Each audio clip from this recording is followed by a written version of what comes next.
నిన్న మావోయిస్టు అగ్రనేత సాంబయ్య లొంగుబాటు మరో 14 మంది ఛత్తీస్గఢ్ పోలీసుల ముందు సరెండర్ అట.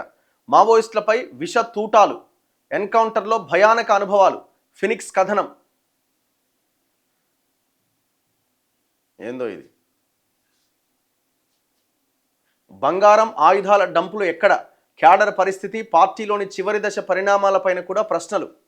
మావోయిస్టు పార్టీ గుట్టుమట్లపై గుచ్చి ప్రశ్నిస్తున్న నిఘా బృందాలు. మరికొద్ది రోజులు పోలీసుల అదుపులోనే మావోయిస్టు అగ్రనేతలు. ఇప్పుడు లొంగిపోయిన నాయకుడు ఈయనే, మావోయిస్టు నాయకుడు, అగ్రనాయకుడు సాంబయ్య. ఎక్కడంటే ఈయనది శనివారం సాంబయ్య ఒక జర్నలిస్టు ఫోన్ ద్వారా ఛత్తీస్గఢ్ హోంమంత్రి విజయ్ శర్మతో మాట్లాడిండట. హన్మకొండ జిల్లా కాజీపేట మండలం తరాలపల్లి గ్రామానికి చెందిన సాంబయ్య 1986లో అప్పటి పీపుల్స్ వార్లో చేరిండు. ఇప్పుడు ఆ తరాలపల్లి విలేజ్ నుంచి మొన్న కూడా మనం పోయినాం కదా, ఆయన పేరు మర్చిపోయాను, నేను గుర్తొస్తలేదు. ఆయన లాస్ట్ ఎన్కౌంటర్లో చనిపోయిండు, పెద్ద ఆయన. ఆ గ్రామం నుంచి దాదాపు 8 మందో 9 మందో మావోయిస్టులు ఉన్నారు. ఇప్పుడు ఈయన ఒక్కరే అక్కడ ఉండే, ఇప్పుడు అడవులో ఉన్న అన్న దాంట్లో ఈయన ఒక్కరే. ఇప్పుడు ఆయన లొంగిపోయిందట. ఒడిశా, ఛత్తీస్గఢ్, ఏపీ సరిహద్దుల్లో పనిచేశారు. ఇటీవలే పార్టీ ఒడిశా రాష్ట్ర కార్యదర్శిగా బాధ్యతలు చేపట్టిండట. సో స్టేట్ ఒడిశా రాష్ట్రానికి చీఫ్ అనమాట ఆయన. సాంబయ్య లొంగుబాటుతో కాజీపేట మండలం సోమిడి గ్రామానికి చెందిన పసునూరి నరహరి అలియా సంతోష్ ఒక్కరు మాత్రమే కేంద్ర కమిటీ సభ్యుడిగా ఇంకా అజ్ఞాతంలో ఉన్నాడట. ఇంకొక ఆయన ఉన్నాడు.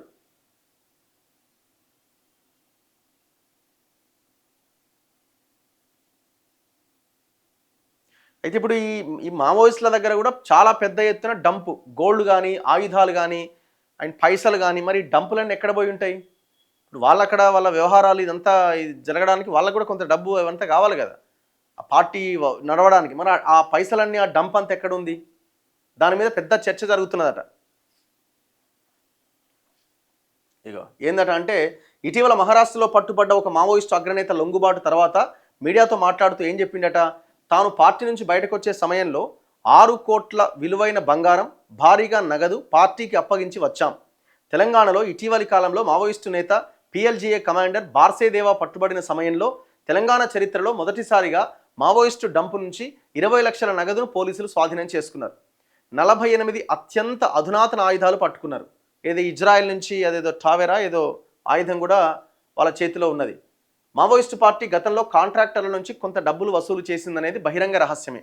పార్టీ నిర్వహణకు సేకరించిన డబ్బు నిర్వహణ కష్టంగా మారడంతో కరోనాకు ముందు పెద్ద ఎత్తున బంగారు బిస్కెట్లు పార్టీ కొని డంపుల్లో దాచిందని నిఘా వర్గాలు అనుమానిస్తున్నాయి. దాదాపు 500 కోట్ల బంగారం మావోయిస్టు పార్టీ వద్ద ఉందనే అనుమానాలను నిఘా వర్గాలు వ్యక్తం చేస్తున్నాయట. ఎంత? 500 కోట్ల.